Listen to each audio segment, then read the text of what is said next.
Hey guys, it's Grace from Grace and the Books, and I am back with another video. So today's video is going to be me talking about my favorite books of all time. I have a huge list on Goodreads, which is like 50 books, I think. I'm not going to go over 50 books. At most, I'm probably going to go over like 25, so like 50% of that. And I ramble a lot, so I'm sorry this video is probably going to be pretty long, but once again, I'll put timestamps down below so you guys don't have to watch the whole entire thing if you don't want to. Also, sorry about the lighting. I don't know what it is. My lighting has been awful lately. And these books are books, there are so many books that I've loved like through my time of reading, but these are the books that stuck out for one reason or another, or have impacted me deeply in some way, shape, or form, or they've been good enough that I've reread them multiple times and enjoyed their content a bunch. So without further ado, let's get into it. Also, when I say that I really love these books, I am not denying any controversy that has gone around them, or if anything in them is offensive. I am aware that there is controversy around some of these books, and I understand that there's some offensive qualities to some of these as well, and I'm not denying those when I say that these are my favorites.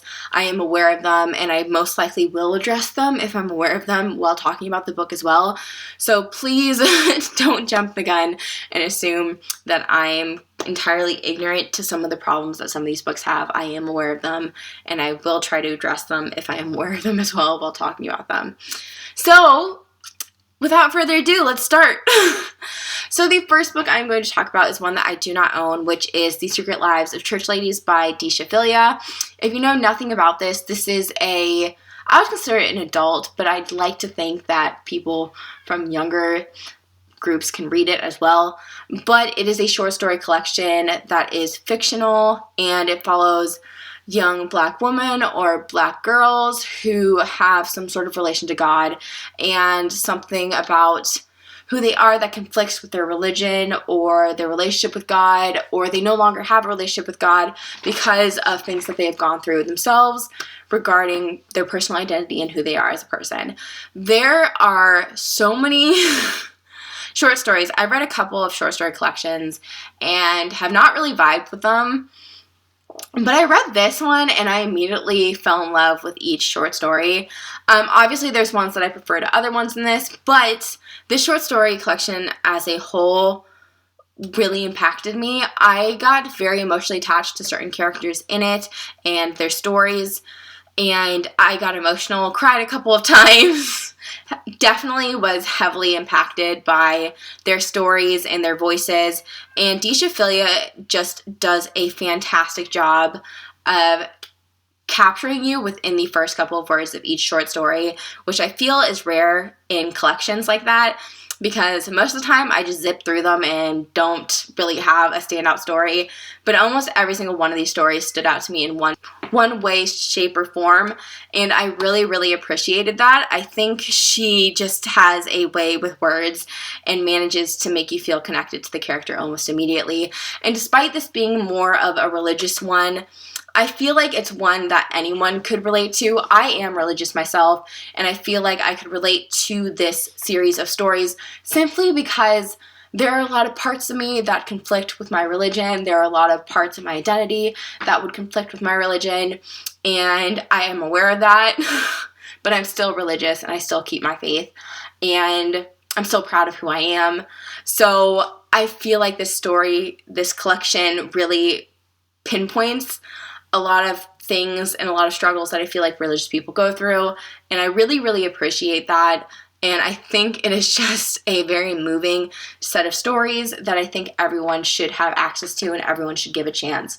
Also, I listened to it on audiobook, and Janina Edwards did a great job of giving a different voice to each short story, and I absolutely loved it.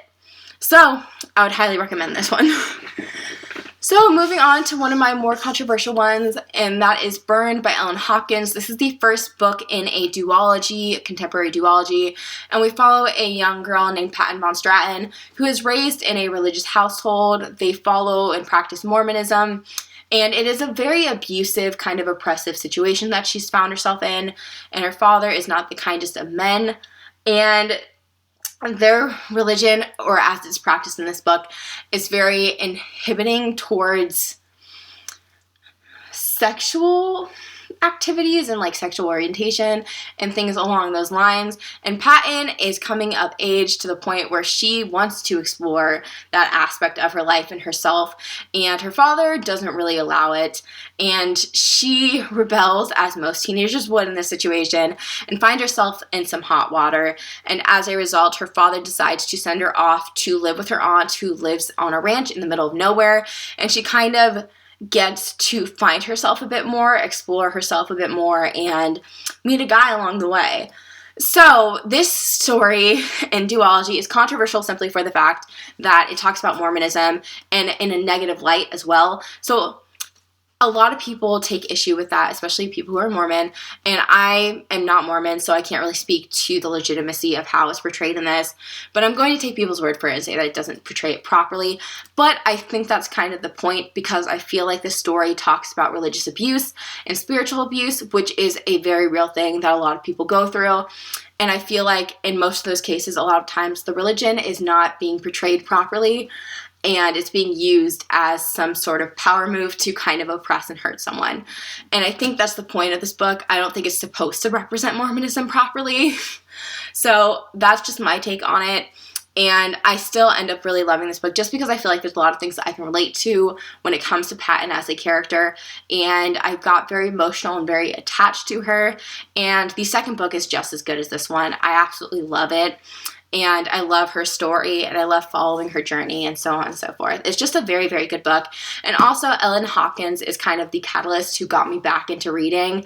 I started reading like all of her books, and then fell into another series on my shelf, and that was just it. I was gone. I was done for. I was immediately into books for life. So the next book, I have like a really hard time describing it or talking about it properly. But that is The Help by Catherine Stockett. It is a historical fiction novel that takes place in 1962 Jackson, Mississippi, sorry. And we follow three different characters. We follow Minnie, Aibileen, and Skeeter. Skeeter is a white woman who's just coming back from college. She has a degree, she's ready to get moving, and she wants to be a journalist and make it out in the world on her own, which during this time period, that's kind of not a thing. Most women are stay-at-home moms, even though they don't really take care of their kids while they're stay-at-home moms, because they have the help, which would be Aibileen and Minnie. They're black women that are basically hired to help raise white babies and take care of white people's households and so on and so forth. And obviously the people they're working for are racist and do not view them as equals and kind of treat them like trash. And so we follow Skeeter as she kind of decides to get their story out there. She wants to help Aibileen and Minnie and many other people in Jackson, Mississippi who are the help get their stories out there so people can hear them and understand their side of things and see how twisted and messed up it is. And this story follows their lives like in the present, but it also tells you about their past and their history and what's kind of gone on with different households that they've worked for. And this book is controversial simply for the fact that Skeeter can kind of be seen as a white savior, and I understand that criticism. Also, you have to take into account that this book, I think, is written by a white woman. I'm pretty sure Catherine Stockett is white. So there's a lot of like controversy surrounding that, and I understand the critiques of this book. However, I cannot change the fact that this book made me cry about 10, 20 times. If I had been tabbing this whole thing would be blue. I got very, very emotional throughout the whole entire thing, and while I understand that it may not be the most accurate portrayal of what was going on during that time in our history, I still think there were aspects of it that were brutal and held true to what was going on at that time, and I really, really appreciate that, but I know that it's not probably up to par of what 100% was going on. But I felt very emotionally impacted. I cried almost every 10 pages. I got very, very emotional. And overall, I just really loved the way this was written. And I really loved the stories that we get told throughout it, however painful or sad or tragic they were. It's just one of those ones that really moves you and sticks with you for a long time. So this is why it's on my list. And the next one is the Selection Trilogy by Kira Cass. So if you know nothing about this, this is a YA dystopian series that takes place in a world where our America was basically destroyed and rebuilt from the ground up. And in this new society, there are caste systems. So there's about like 7 or 8 castes. And if you're at the bottom, you're basically poor, lowly. You don't really have a good paying job. And you have to stick to a specific job. Like Caste 5 is musicians and artists. That's what you do. Caste 6 is like your maids and you take care of people's houses and stuff like that. When you're in a caste, you have a specific trade that you stick to. And it's very hard to move up or down in this world. And the topmost caste is caste 1, and that is royalty. So when a prince becomes like 18 or 17, comes of age essentially, and is nearing that point where he's going to inherit the throne and marry and kind of take hold of the reins, there is this ceremony called the selection where applications are kind of sent out to anyone from any caste system, and girls of, I think, teenage age can enter an application no matter what. And we follow a main character named America, whose family and boyfriend are pressuring her into joining the selection and filling out an application. And she kind of does it thinking that she won't make it in. However, she does. And so basically when you get selected, you and 34 other girls go to the palace to kind of compete for the princess' affection and the kingdom, as well as a place as a queen. And America obviously does not want to be there, and she kind of butts heads with the main guy, Prince Maxon. And we follow their friendship, relationship, and her conflict with the way her family's been treated throughout this and all that stuff. I understand that this is one of the stories that a lot of people have mixed opinions on. Personally, I really love and adore this series. It has a special place in my heart. I reread it almost every other year, from first book to third book, like back to back to back, because I absolutely adore it. It's easy to read. There's nothing too complex about it. And after entering into so many fantasy worlds where there's so many rules and so many ideas that you have to understand and kind of digest, this is such a breather and a refresher from that. It's so nice and easy and simplistic, and it's just nice to enter back into a world that you know and understand really well and fall back in love with characters that you absolutely adore. And I know that America is not perfect, but that's why I like her, because she's annoying, and that's realistic. But yeah, so this is definitely on my list. And the next one is Get Me Out of Here, My Recovery from Borderline Personality Disorder by Rachel Rayland. So this is an autobiography, obviously, written by Rachel Rayland about her life. And she basically, in this story, starts out as like a mother. She has 2 children and she's married. And we follow her as she starts to have like somewhat of a breakdown and realizes that something's not necessarily right. She gets admitted to a psych ward, I believe. I don't think it's a psych ward. I think she just gets admitted to the hospital and gets monitored for a bit. And she, at some points, gets diagnosed with borderline personality disorder. And this whole entire story is basically us following her as she comes to terms with her diagnosis, as she understands like the symptoms and her behaviors that she has and possibly what triggered some of her problems, as well as kind of seeing her journey with coping with it and dealing with it and growing from this experience. I did not expect to love this. I picked it up for school. I had to write a paper on a disorder, and I had to base it off of an autobiography written by someone who experienced that disorder or has that disorder. And I was really interested in borderline personality disorder, and I happened to find this, picked it up, wasn't expecting to absolutely love it, but I did. I felt very impacted by Raylan's journey throughout this book and seeing just the positive changes and the negatives, the ups and downs she had to go through. It made me very, very emotional, and I ended up really, really loving it. And also her writing style is very engaging. There was not really a boring moment at all throughout this, so I really appreciate her writing style and just the story overall. I appreciate what she did for us here, but I will say that this is kind of an outdated book. I think it was originally published like in the 90s or something like that, so it is some of the practices in this are a bit outdated, so don't expect like modern ideas in this.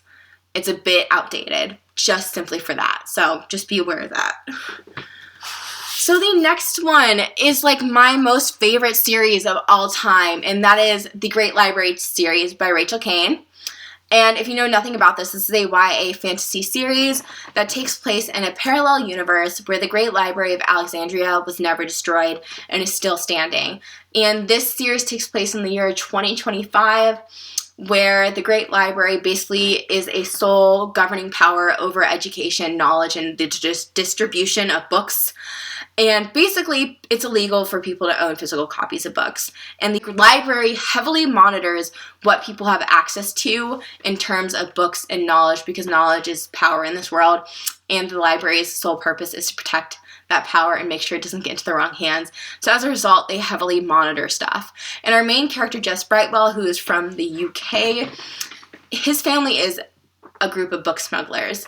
So he basically is a runner for them. He takes books, like physical books, and runs them to their clients. And if he gets caught, the punishment is public execution. So it's a very dangerous business, but Jess absolutely loves books. And his father is aware of that, and his father also sees that Jess is very, very smart and intelligent. And very, very smart, intelligent people usually prosper in the library. So his father decides that he wants to get hold of more classic, more rare copies of books, and decides to have Jess take some tests to get into the library. And when Jess gets approved and ends up going to the library, he meets a lot of great people along the way. And while they are there, they start to realize themselves that the library is not exactly what they thought it would be. And their journey throughout this book is so heartwarming. You get so attached to all the characters. The diversity in this is amazing. And it's just so beautifully written. The words, the way that Rachel Caine writes is so enamoring, I guess. I don't know if that's the right word.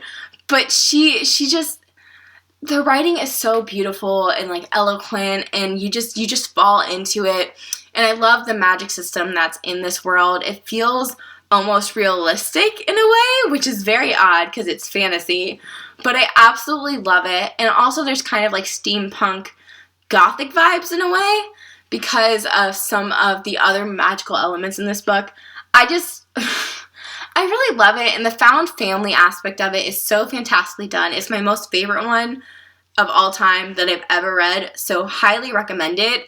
And just 100%, this is one of those series that I think everyone should give a chance and just try to read once in their life, because it is so good. And I think the central message of it is so important, which is that like governments should have no say in what people can and cannot read and what people can and cannot have access to in the department of books. I think that is so stupid. Nobody should have any involvement in censoring that stuff. This stuff should be free to people, like, just in my opinion. But I love the fact that that's kind of like the central main story of this series, is that censorship by governments and education and knowledge and books should not be governed. It should not be a thing. So yeah, that's one of my favorite series ever, so please pick it up. And the next book is Allegedly by Tiffany D. Jackson. This is I don't even know what genre to say it is, honestly.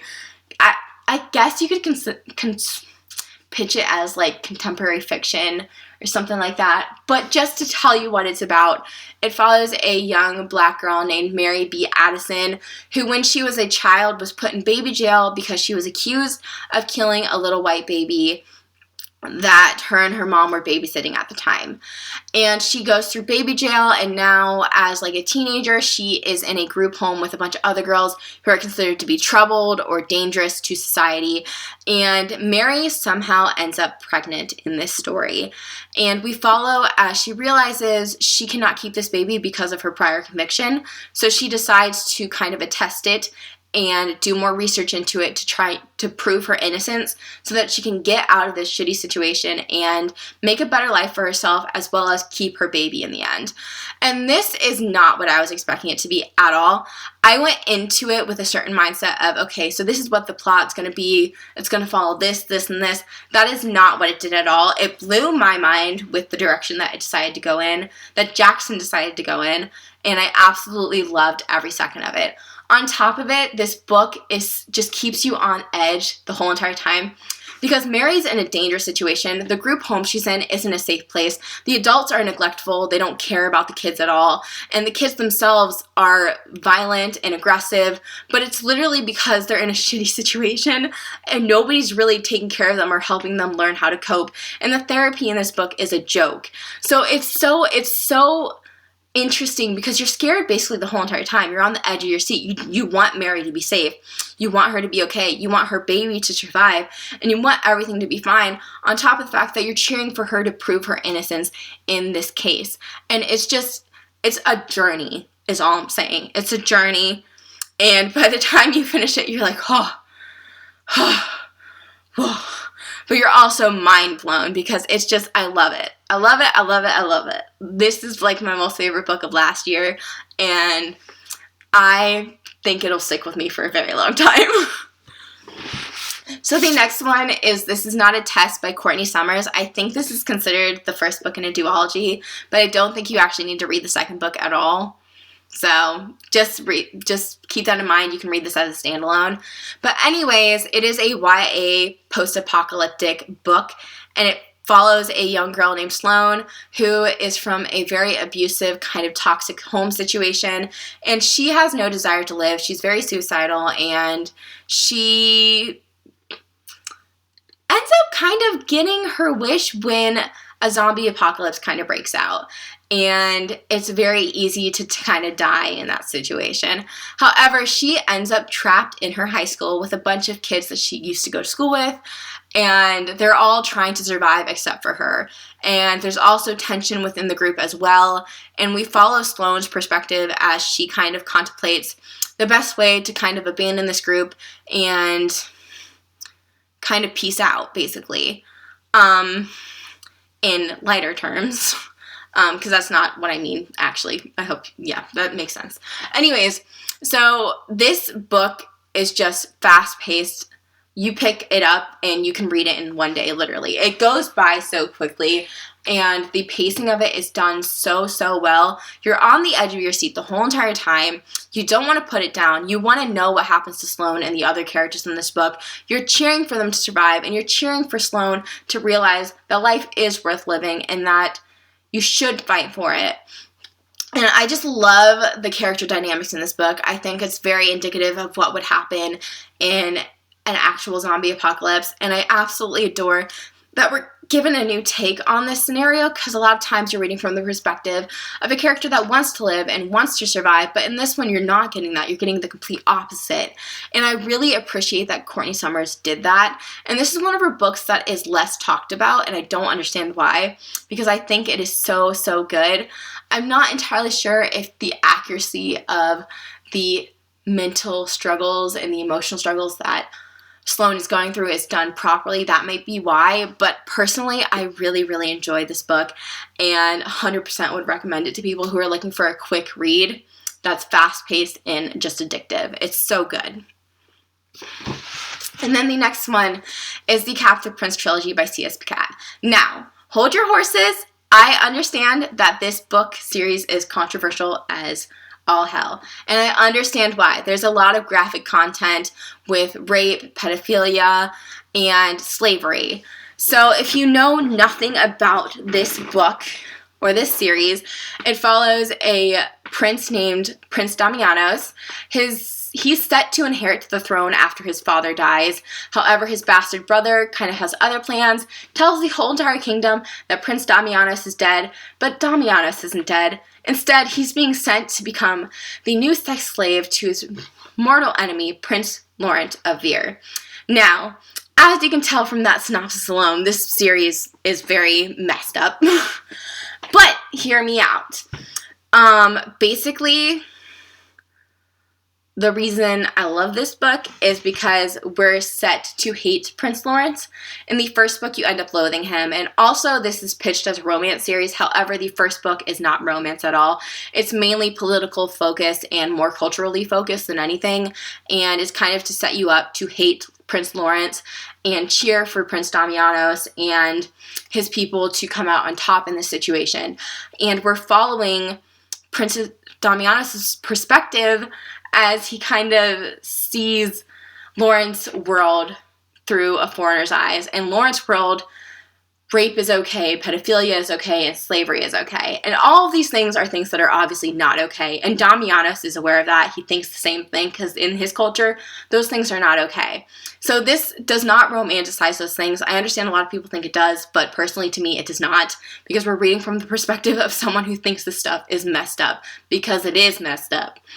But this book made me incredibly uncomfortable. It made me hate Prince Laurent so much that I thought there was no way that C.S. Pacat could make me end up liking Laurent and even shipping him and Damianos.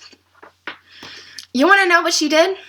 She did that. She made me end up having a soft spot for Prince Laurent and wanting more than anything to protect him, as well as really loving him and Damianos as a couple and as a partnership. I absolutely adore the way that C.S. Pacat brilliantly did this, because I don't think I've read another book series where the enemies to lovers trope has been done so well.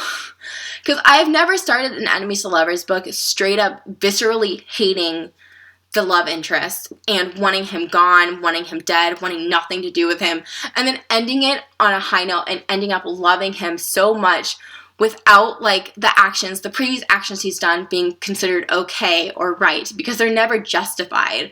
It's just you get more perspective into his side of things and start to understand why he thinks the way he thinks, but you also get just, I love this series so much. And obviously content warnings for rape, pedophilia, slavery, and I believe racism too. So just be aware of those. And I just love this series. That's all I can really say on it. So moving into my hard copies. I'm so hot right now. I'm sorry. So the next one I'm going to talk about is Red Queen by Victoria Aveyard. This is the first book in the Red Queen series, and if you know nothing about it, it is a YA fantasy dystopian world, and in it there are people with red blood and silver blood. If you have silver blood, you have special abilities and powers, and you're kind of at the higher end of the hierarchy in this world. People with red blood basically have no special abilities. They're treated like crap. They're basically like slaves, and they live in poverty and really just are not treated like equals at all. And we follow our main character, Mare, who is red blood, and she somehow ends up in the palace and reveals that she has a special ability in front of a bunch of royal silvers. And the story kind of goes from there. Personally, I know that this series has hit or miss reviews. You either love it or you don't. Personally, for me, I'm on the end of loving it a lot. I talked to one of my friends who I introduced to the series like a couple days ago about it, and her and I went on because we both finished the series finally and were able to talk about it more in depth. And we both went on about the characters in this. They are so realistic with their flaws. Like, their flaws make you hate them so much, but yet I still ended up loving them because it felt so real and it felt so true. And I enjoyed that the integrity of the characters wasn't necessarily destroyed while still allowing them to have growth throughout the series too. And then the story itself and the plotline in the world is super interesting. And I love the political aspect of it as well, because politics and power and war are very heavy subject matter in this. And I will say it is a very dark, heavy series. It's not one of those lighter fantasies where stuff isn't thrown in your face very literally. There's a lot of dark, messed up things that you see up close and personally in this series, because Victoria Aveyard does not stray from going dark in going there. So just be aware of that. This series gets very dark and very upsetting at times. So just be aware of that before you jump into it, if you do plan on jumping into it. And I understand there's a lot of people saying that it's cliched or if it feels like a ripoff of this and that. However, for me, it stands out as being different, personally. So I don't know. I'm on the odd side on this one, I guess. But seriously, I love this series so much. So the next one is The Lunar Chronicles by Marissa Meyer. This is the first book, Cinder. And this is a 4-book series that is a sci-fi fantasy fairy tale retellings. So this takes place in the future, obviously, and each book in this series follows a new character who is reminiscent or based off of a fairy tale character. Cinder is based off of Cinderella, and in this book we follow a young girl named Cinder who is a cyborg. She has some mechanical parts on her, but she's still human, and she's basically living in a situation where she has a stepmom and two stepsisters, one of them who is awful to her, and her stepmom treats her like crap. Cyborgs are basically treated like second-hand citizens. They're not really treated kindly by anyone, really. So we're following Cinder as she's kind of mistreated in this society, and she works her own little mechanics booth in the little town square.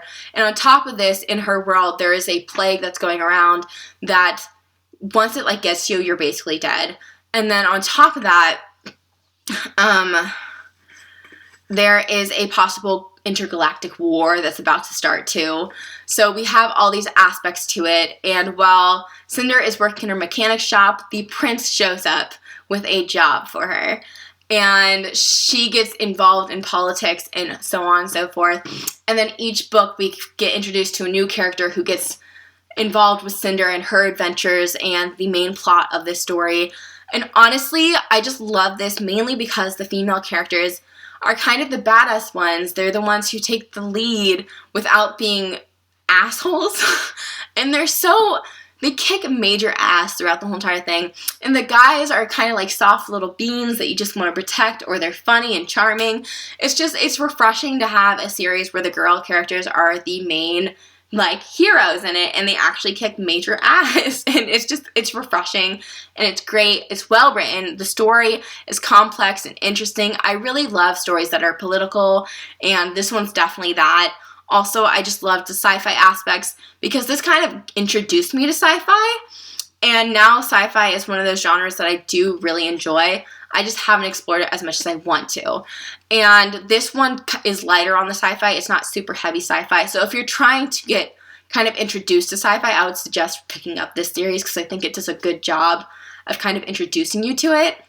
But yeah, this is one of those ones that got me back into reading fully. Ellen Hopkins was the catalyst. This is the actual start.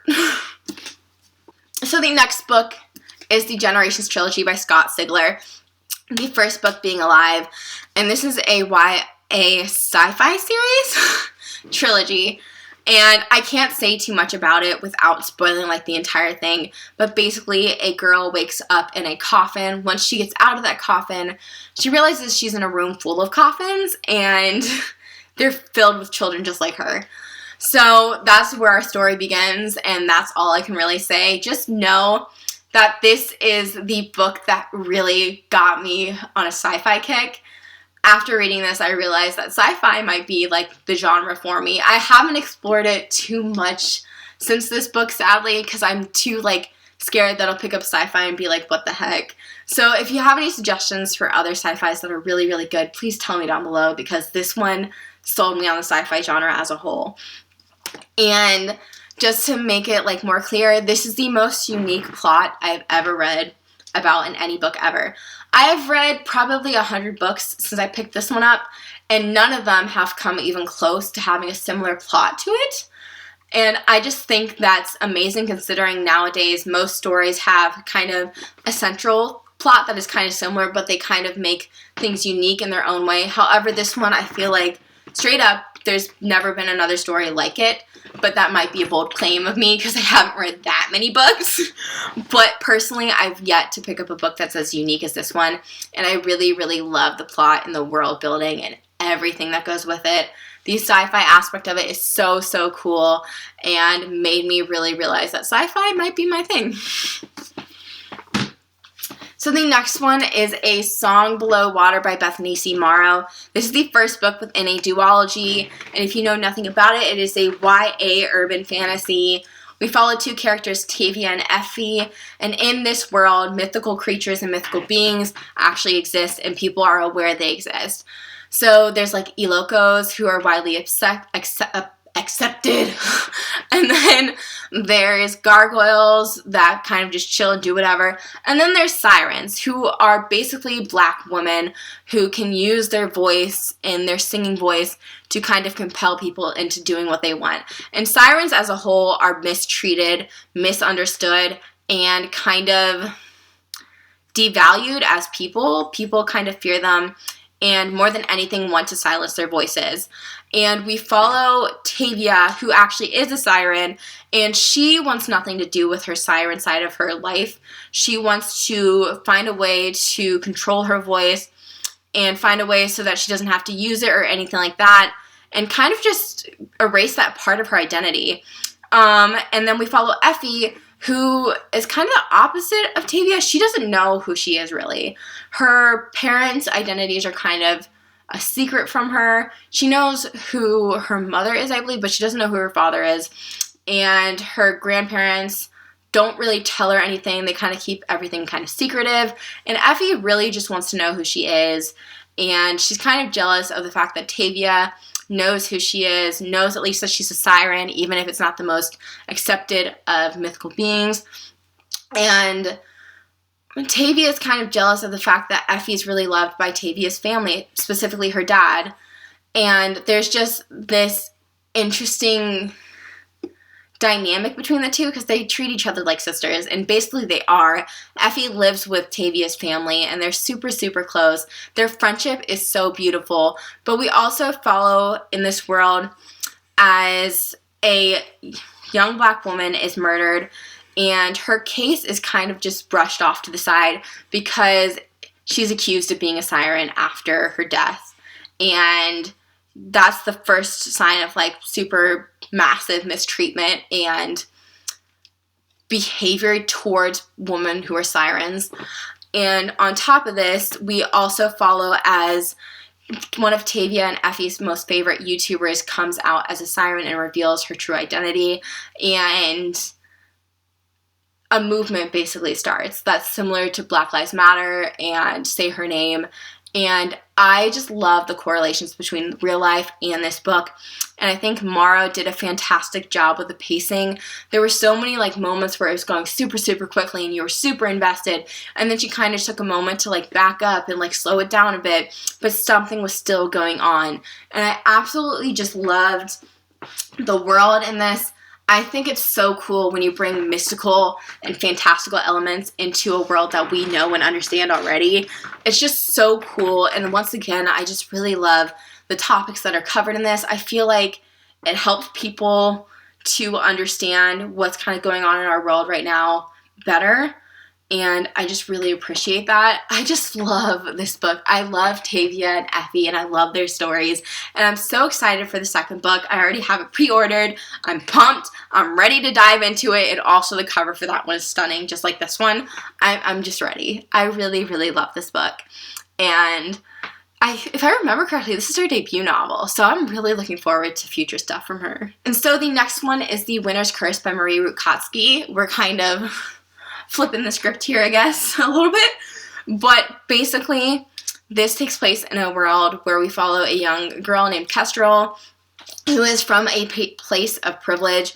Her father is a famous general who, along with her people, basically took over this land and enslaved his people. And Kestrel kind of has absolved herself of this responsibility of being indirectly a part of the enslavement of these people. And she has really no claim to it. She's never like bought a slave. She kind of distances that part of her culture and her people away from herself. However, when she inadvertently gets brought to a slave auction, she sees a slave that piques her interest and she decides to buy him. And things kind of go on from there. And I understand the controversy around this book. I understand it. Trust me, I do. But it's kind of similar to The Captive Prince and An Ember in the Ashes, and so many other stories that people tend to love, where there's a skewed power dynamic between the two main characters, and that's what happens in this book, is Aaron and Kestrel are from two different positions of power in this. Kestrel's, like, in a privileged position, Aaron is not, but their cultures very much clash and treat each other like shit. And I just love the pacing in these. I got really hooked on them. Marie Rakotsky has a very beautiful, flowery type of writing style, and it feels very poetic the way she writes, and I absolutely adore it. And then on top of that, the stories themselves and the tension and the chemistry between the characters is just chef's kiss. I adore it. I understand that it's controversial. I do, but I can't help that I love it. And then the series as a whole, I know there's a trope in it that a lot of people dislike, but personally I thought it was well executed, so it didn't ruin my love for this series at all. And I've definitely reread this at least twice, and I'll probably reread it more in the future. I just really love Kestrel and Aaron as characters, and I really love the politics in this. And I like the fact that Kestrel is not your typical strong female character. I feel like a lot of times when we're reading about strong female characters, they're very much like able to fight and kick major ass in that way, but Kestrel is more of a strategist. She's more badass in the way she uses her brain, and I really, really appreciate that, because as someone who lives in this society, that's something I more so relate to than being a kick-ass fighter, personally. So I really appreciate the fact that I felt like I was kind of getting a new view on strong female characters, and I loved that. So there's that. And the next one is An Ember in the Ashes by Sabaa Tahir, a standalone book. I'm joking, it's part of a series, but I like to pretend that it's a standalone book because I hate the rest of the series. You may be wondering, Grace, if you hate the rest of the series, why is this book on your list? Listen, I love this book with all of my heart. The rest of the series feels like it follows completely different characters than this book, and I fell in love with the characters in this book in particular. I loved their flaws, they felt very realistic, and I loved the chemistry and tension that was built up between the characters, and I liked the build-up of the world that we were in. Can't say the same thing about the rest of the series. But if you know nothing about this follows two different perspectives. Elias, who is part of the Marshals, and Laia, who is part of the Scholars. And basically, the Marshals overtook the Scholars, kind of enslaved them, put them in a lower class system, and kind of struck them into poverty and made them kind of work for them. And the Marshals are very physical, very focused on strength and fighting ability and things like that, and force, whereas Scholars are more focused on education and reading and smarts and things like that. And we start off the book with Laia being in a very precarious situation where her family basically gets attacked by the Marshals, and she runs. Instead of helping and protecting her family or fighting for them, she runs.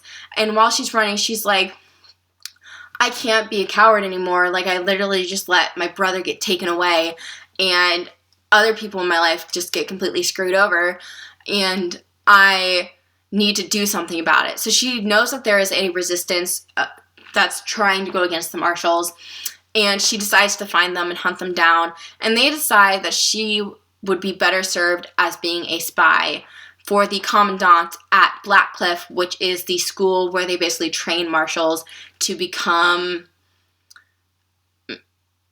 what they end up becoming, which is like Marshals and fighting and war and all that stuff. Warriors, basically, I guess, sorry, I didn't mean to flick you off. But, so that's basically what we follow, is Laia becoming a spy, and she becomes the spy to the commandant, who's considered very, very brutal, very, very cruel, and if you get caught spying on her, you'll basically lose a limb or life, whichever one. And Laia's in a very dangerous situation. But on top of this, we follow Elias, who is a marshal, and he is at the Blackcliff School, and he wants nothing to do with it. He is not a violent person. He is not a cruel person. He wants to get as far away from the martial rule as possible. But if you get caught defecting, the the punishment is execution.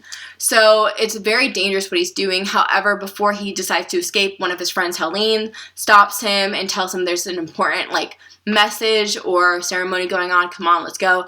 And he's like, okay, whatever. She'll know if I run, and I doubt she'll keep it a secret because Helene sucks ass. But apparently I'm the only one who thinks so. Anyways, so he ends up going to this ceremony, and it's revealed that basically they're replacing their emperor, and in order to do that, they have to have a competition, and Elias, Helene, and a couple of others are chosen to participate in it. And so now Elias can't even escape, because if he does, he's under heavy watch, and he 100% will be executed. So we follow kind of as their worlds collide, and we get more in depth into the world. And personally, I have reread this book 3 times. I absolutely, absolutely love it. And I feel bad because I feel like the rest of the books kind of tainted my love for this series, for this book in particular. But I know deep down that I absolutely love it. I love the storytelling. I love Elias and Laia as characters. And I love Laia's very real flaw of being a coward, because I feel like it's so realistic, and that's never really a thing that you see in characters or protagonists in particular in books. And I feel like it needs to be something that's in protagonists in books, especially in fantasy ones. So I absolutely loved this one. I'm just very sad the direction the series went in.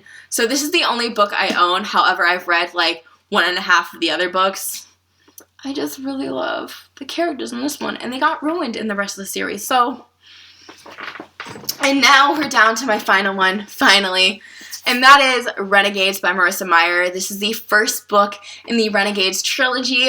And if you know nothing about it, it is a YA fantasy series. And it takes place in a world where heroes actually exist. However, someone with a special ability is just known as a prodigy. And we follow specifically a place called Gatlin City, where it was originally run by anarchists who were considered to be villains. They were people with special abilities who were kind of using their power to destroy government, say fuck it to government rules and society like that. And so there was a lot of dangerous things that were going on, and this group of people calling themselves the Renegades kind of came in, shut that down, imprisoned and killed a lot of the anarchists, and kind of set up their own empire where people who are prodigies kind of audition and get recruited to be renegades and superheroes, essentially. And we follow 2 different perspectives in this world. We follow Nova, who is an anarchist, and we follow Adrian, who is the adoptive son of the original Renegades, and is also part of the Renegades himself. And we follow as Nova kind of tries to seek revenge against the Renegades and shut it down from the inside, essentially. And we also follow Adrian as he's dealing with his own kind of moral issues and other problems. And personally, this series is just so good to me. I absolutely love the fact that it kind of shows that the heroes aren't necessarily all good and the villains aren't necessarily all bad. I like the fact that it tries to show that some things, there's gray area in them. Like, the people that are pitched as heroes are not always good, and the people who are pitched as villains are not always bad. There's usually something there that makes them good or makes them bad, and there's more to it than that. And so I really enjoy that aspect of this book. I do feel like it strayed a little bit near the end of the series. However, as a whole, the series is so, so, so good. And I absolutely love Nova and Adrian as characters. And I just love the world that Marissa Meyer created, period. Point blank, period. Also, I guess this could be considered sci-fi too. So sci-fi fantasy, I feel like that's kind of her niche, is sci-fi fantasy. But yeah, no, this is such a good series. And I just love it. It's also just so much fun because it follows heroes, and I think I need to read more books that follow heroes because I think it's just a cool thing to read about. Also, I'm watching The Boys. That might be why too. So yeah, oh my goodness, my voice is gone. But those are my favorite series and books that I can think of off the top of my head that have stuck with me for so long, or who I've reread so many times because I love them so much. But yeah, tell me down below if you guys agree with some of my opinions, if you really love any of these books, or if you don't like them either. Tell me if you don't like them. I want to hear that. I want to know why you don't like them. You need to understand more. And also, thank you guys so much for watching. I hope you have an awesome day, and comment down below your favorite books too. Thank you, and have a good day.